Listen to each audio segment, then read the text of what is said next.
अब हम कई लॉज कंसिडर करते हैं जो कि आपके आइडियल गैस के लिए एप्लीकेबल होते हैं, ओके। और इनको हम एक तरीके से प्रूफ भी कर सकते हैं काइनेटिक थ्योरी ऑफ गैसेस से, जो हमने अभी तक किसी भी गैस को अंडरस्टैंड करने के लिए जो भी फॉर्मूलेज वगैरह डिराइव किए हैं उनकी हेल्प से हम एक तरीके से प्रूव भी कर सकते हैं इन लॉज को, ओके। तो सबसे पहले देखते हैं Boyle's law.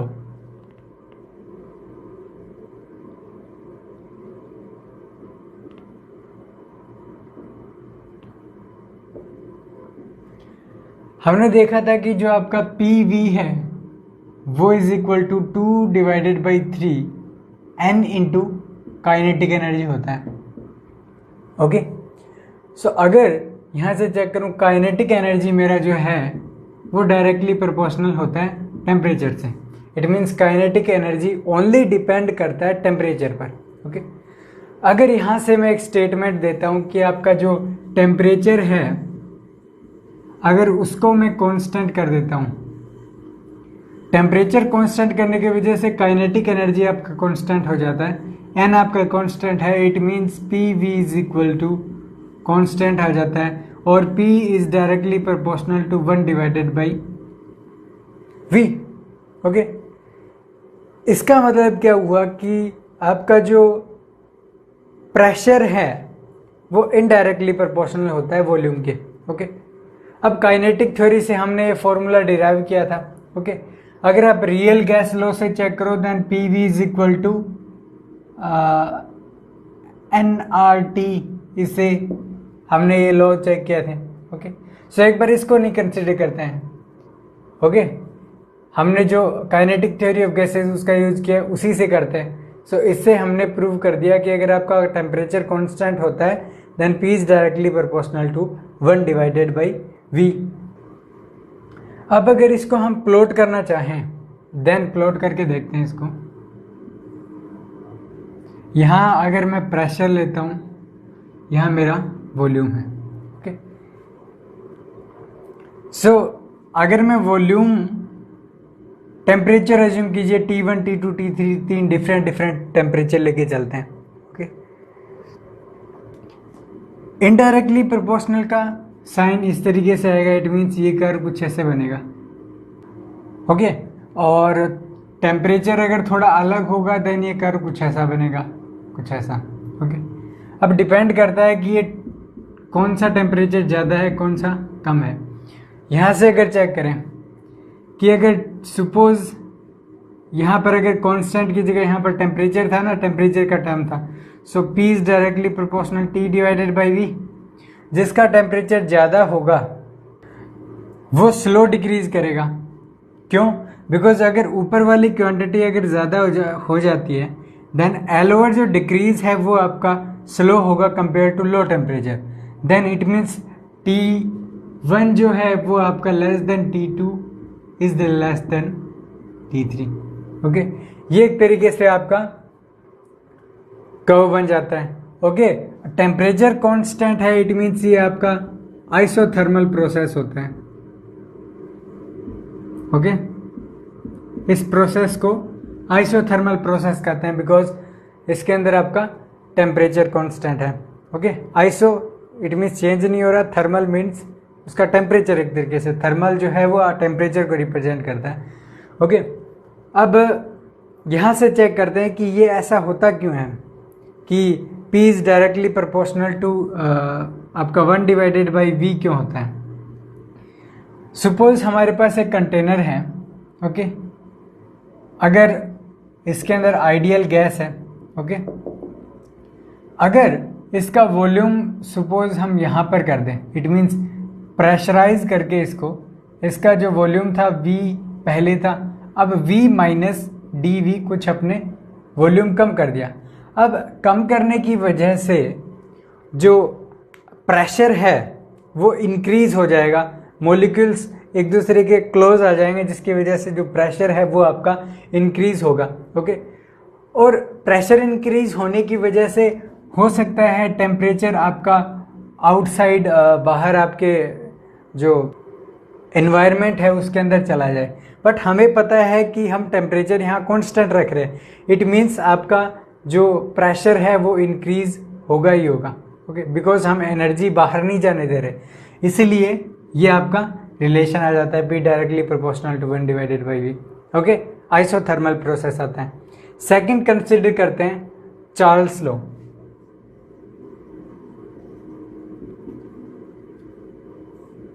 Okay, Charles law क्या कहता है? अब हमें यहां से रिलेशन तो मिल गया कि P V is equal to कुछ कांस्टेंट, एज्यूम कीजिए A इंटू टी होता है, कुछ ऐसा रिलेशन होता है, हमने यहाँ चेक कर लिया, और क्वांटिटी कांस्टेंट है, और काइनेटिक एनर्जी ओनली आपका टेम्परेचर पर डिपेंड कर रहा है।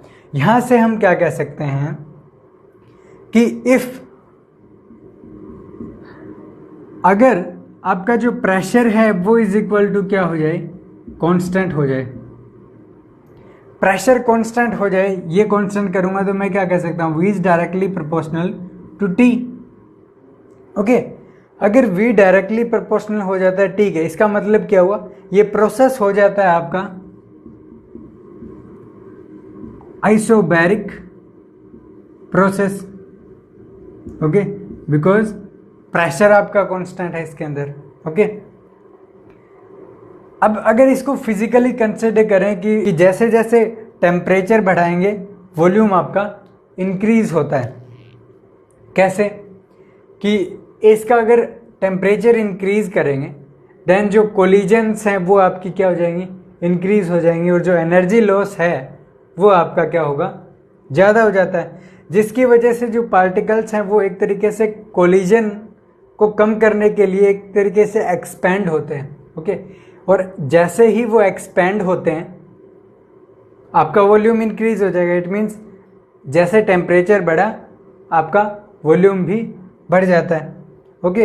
अगर दूसरे तरीके से देखें, हम ये नहीं कह सकते कि वॉल्यूम बढ़ेगा देन टेम्परेचर आपका इंक्रीज होगा, ऐसे नहीं कह सकते। हम ऐसे कहेंगे कि टेम्परेचर बढ़ेगा तब आपका वॉल्यूम बढ़ेगा, ओके, बिकॉज उसका कोई सिग्निफिकेंस नहीं बनता कि V आप इंक्रीज करोगे देन टेम्परेचर आपका इंक्रीज होगा। सो अगर हम इसको प्लॉट करना चाहें देन कैसे प्लॉट कर सकते हैं, यहाँ से प्लॉट करते हैं इसको। हमें पता है कि स्ट्रेट लाइन आएगा ओरिजिन से होता हुआ, बट डिफरेंट डिफरेंट स्लोप से related to the value of P की वैल्यू पर डिपेंड करेगा कि कितना स्लोप होगा उसका, ओके। देन मैं एक दो कर्व बना देता हूँ, 3 कर्व बना देते हैं ऐसे डिफरेंट डिफरेंट स्लोप पर। सपोज P1 प्रेशर यहाँ है, P2 यहाँ है एंड P3 यहाँ है, ओके। और यहाँ मेरा वॉल्यूम इंक्रीज कर रहा है with respect to temperature, okay. Then हम यहाँ क्या कह सकते हैं कि आपका अगर जैसे इस रिलेशन को कैसे लिख सकते हैं, V is directly proportional to T divided by P। It means जिसका प्रेशर ज़्यादा होगा उसका स्लोप क्या होगा, कम होगा, because Y is equal to क्या होता है, AX, इस तरीके से लिखते हैं ना अपन, A उसका स्लोप होता है। सो यहाँ से क्या है, P ज़्यादा होगा देन स्लोप कम हो जाएगा।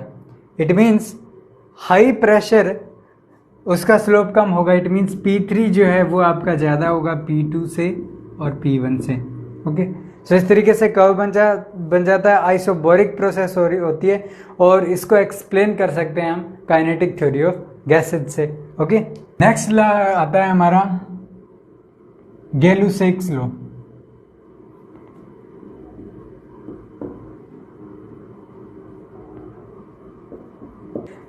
गैलुसेक लॉ में क्या होता है कि आपका जो वॉल्यूम है वो आपका कांस्टेंट रहता है। इट मीन्स ये जो प्रोसेस है इस प्रोसेस को बोलते हैं आइसोचोरिक प्रोसेस, ओके। आपको याद रहना चाहिए आइसोचोरिक प्रोसेस बोलते हैं। और अगर वहां से चेक करें कि PV इज इक्वल टू हमें पता था 2 डिवाइडेड बाई 3 N इंटू ई था, यहां से हम क्या कह सकते हैं, V अगर कांस्टेंट हो जाएगा then P is directly proportional to आपका टेम्परेचर हो जाता है, ओके। अगर स्लोप की टर्म्स में चेक करें then P is directly proportional T divided by V। It means V high जब होगा ना उस केस में क्या होगा, आपका स्लोप आपका क्या होगा, लो होगा, ओके। बिकॉज P ज़्यादा होते ही आपका जो इक्वेशन है y is equal to A X, इसके अंदर ये वाला जो स्लोप है इसका वैल्यू डिक्रीज हो जाएगा, बिकॉज ये आपका क्या है एक्स एक्सिस पर होगा, ये आपका वाई एक्सिस पर होगा। ओके, देन अगर हम इसको प्लॉट करते हैं, ओके, तो इसमें क्या है, यहां पर हमें देखिए यहां पर बहुत ज़्यादा प्रॉब्लम होती है कई बार कि हम कर्व याद रख लेते हैं, कर्व याद रख के फिर हम लॉज को एक तरीके से डिफाइन करते हैं। जैसे फॉर एग्जांपल गैलुसेक लॉ था, ओके, हमने क्या किया, हम एक तरीके से कर्व याद रख लेते हैं। जैसे यहाँ कई बार क्या है प्रॉब्लम, गलती क्या करते हैं हम यहाँ पर एक बार अपन लिख देते हैं आपका P, यहाँ पर T, ओके, और हमने कर्व तो चलो ऐसे करके ऐसे याद रख लिया, कोई दिक्कत नहीं है। यहाँ पर आपका V1 वॉल्यूम है, V2 V3, ओके, यहाँ पर हाई होगा, ओके, यहाँ लो होगा, हमने याद रख लिया। बट कई बार क्या है प्रॉब्लम होती है इसमें कि आपका यहाँ पर प्रेशर आप कर देते हो गलती से, यहाँ पर आप टेम्परेचर कर देते हो गलती से। सो मेनली क्या है कि आपको इस डायग्राम को याद रखना एक तरीके से इम्पोर्टेंट नहीं है, ये याद नहीं रखना है आपको सिर्फ लो याद रखना है। उससे आप डिराइव करके ये फाइंड आउट कर सकते हो कि नॉर्मली प्रॉब्लम यही होता है कि यहाँ पर हाई वॉल्यूम आएगी कि यहाँ लो वॉल्यूम आएगी, यही प्रॉब्लम होता है नॉर्मली।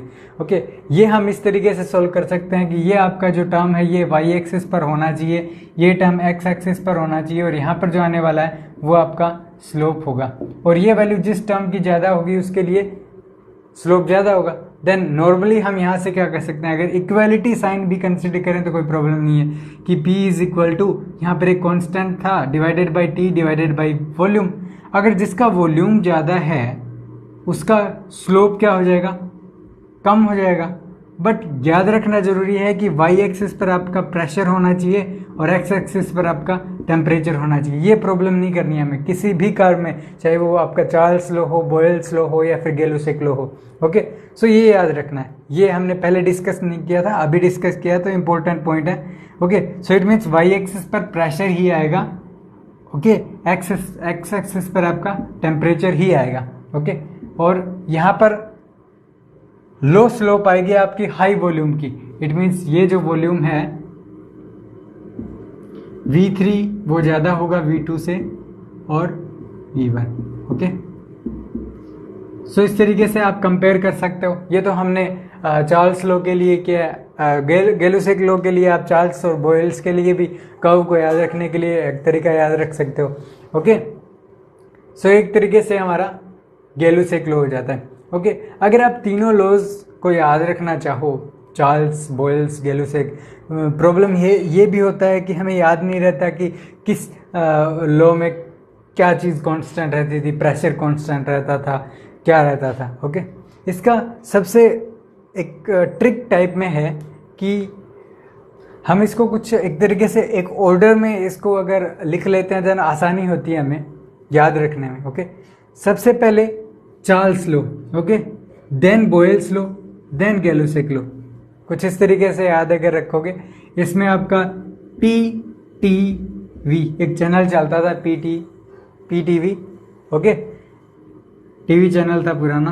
ओके, सो आप इस तरीके से याद रख सकते हो, चार्ल्स, बॉयल्स, गैलुसेक। ओके, और नॉर्मली बॉयल में तो पता लग जाता है, बॉयल मीन्स टेम्परेचर से रिलेटेड है, इसलिए टेम्परेचर कांस्टेंट कर देते हैं। और चार्ल्स और गैलुसेक इनमें थोड़ा प्रॉब्लम होता है, तो आपको इस तरीके से आपको जरूर याद रखना पड़ेगा इसको।